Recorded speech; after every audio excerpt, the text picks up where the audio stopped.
Welcome to the lecture on simplifying expressions.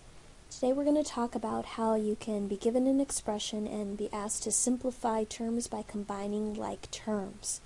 Like terms are basically terms that have exactly the same variables raised to the same exponents.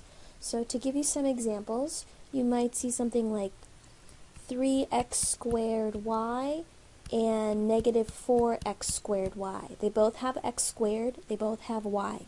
The coefficients are the numbers in front, so 3 and negative 4 would be the coefficients. Some non-examples of like terms might be 2x squared y and negative 3xy squared. These are close but not quite because one has an x squared but one has just an x, and this term only has a y, but this term has a y squared. So the variables not only need to match, but they also need to have exactly the same powers or exponents. Now when you're asked to simplify by combining like terms, that means you're going to add or subtract the coefficients of the terms. Remember, those are the numbers in front of your variables. You're going to leave the variable part unchanged. So for example, if I have 9x plus 7y minus 13x plus 4y minus 5, first I want to identify the like terms that I have. Now 9x and minus 13x would be like terms, and 7y and 4y would be like terms, and negative 5 is kind of all by itself. So when we go to simplify, we start with two terms that are like terms. So I'm going to start with 9x and minus 13x. Now the x will stay put unchanged, and all I'm going to do to combine these is combine the coefficients in front. So 9 minus 13 is negative 4, and the x stays x. For 7y plus 4y, I'm going to do the same thing. Leave y alone and just add the coefficients in front. So a positive 7 plus a 4 is a positive 11y. Then that negative 5 that we had on the end, since it didn't have any like terms to combine with, it doesn't change, and it's going to stay a minus 5. Now, here's our final solution, negative 4x plus 11y minus 5. One thing that you want to be careful about that students sometimes have trouble with is the difference between x plus x and x times x. Now, x plus x, these are our like terms again, and the coefficients in front of these x's are implied ones. So this is like 1x plus 1x, 1 plus 1 is 2, and the x stays put. It's like an apple plus an apple gives us 2 apples. However, when you do multiplication, the variable does change. So x times x is going to become x squared. So when you multiply, the powers change. When you add, the power stays the same. So x's stayed x's when you add, x times x became x squared when we multiply. Now, sometimes when you're asked to simplify expressions, you will have to use the distributive property first because you might see parentheses in your problem. So for example, negative 5 parentheses t minus 13 minus 4. Before I can combine any like terms, I'm going to need to eliminate the parentheses involved here first. And we do that by distributing our negative 5 across those parentheses. So negative 5 times t becomes negative 5t. And then negative 5 times negative 13 becomes a positive, and 5 times 13 is 65. Remember, a negative times a negative becomes positive. And then we don't want to forget about the minus 4 that was on the end. That is still there, but I didn't distribute to that because it wasn't inside parentheses.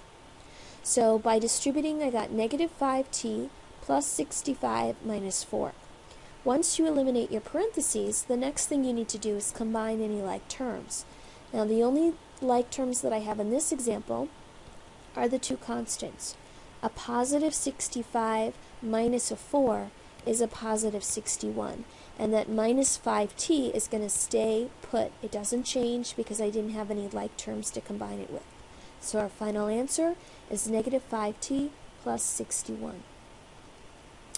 In our next example, we have 3 parentheses x minus 2 minus parentheses x minus 4. So we want to eliminate the parentheses first by distributing. So I'm going to distribute my 3 across. 3 times x is 3x, minus 3 times 2 is 6. Now in the second set of parentheses, it doesn't look like there's anything in front, but there actually is that negative which needs to get distributed across. So negative times x is minus x, and a negative times negative 4 becomes positive 4. Once I've eliminated my parentheses, I'm going to combine like terms. So 3x minus x becomes 2x, and minus 6 plus 4 becomes minus 2. So our final answer, 2x minus 2. In our next example, we're going to do the same thing.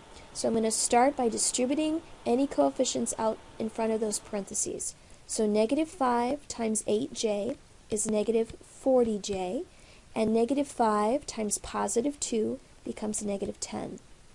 Then I want to distribute this negative across my next set of parentheses, so this becomes minus 5j, and a negative times a negative 3 becomes a positive 3.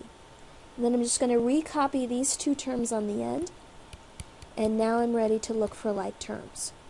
I have a negative 40j, a negative 5j, and a negative 3j. They're all negative, so I'm really just adding those coefficients.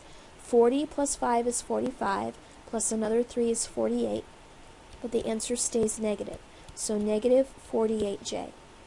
Then I have some constants to combine. Negative 10 plus 3 would be negative 7, and negative 7 plus 17 leaves me with positive 10.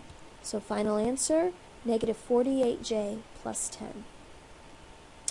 In the last example here, we're going to do the same thing, but this time we have some fractions to deal with. So I'm going to distribute my fractions across. Now that requires multiplying by fractions, and what you want to remember about multiplying fractions is that you just do top times top over bottom times bottom.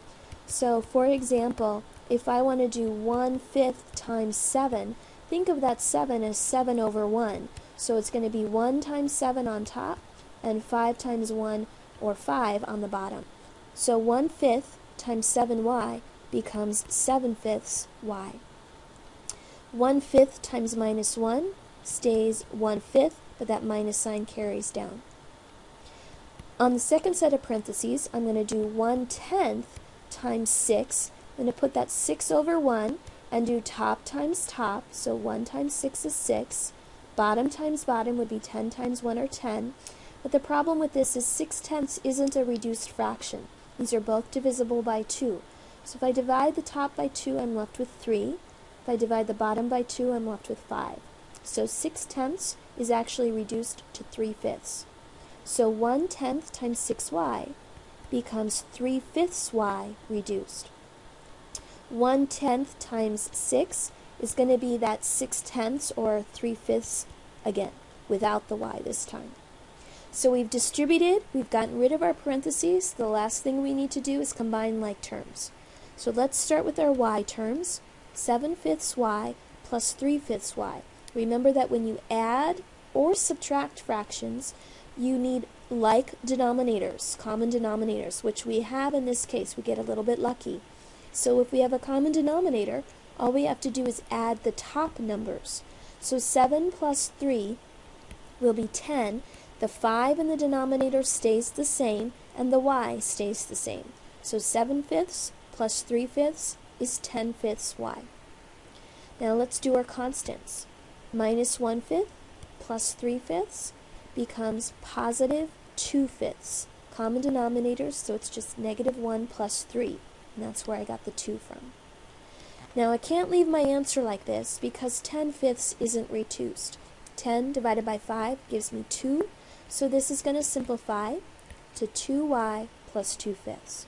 Remember that in any problem that you do, your final answer, if it has a fraction in it, should always be a reduced fraction. So our final solution, 2y plus 2/5. Okay, that ends our lecture on simplifying expressions. Good luck.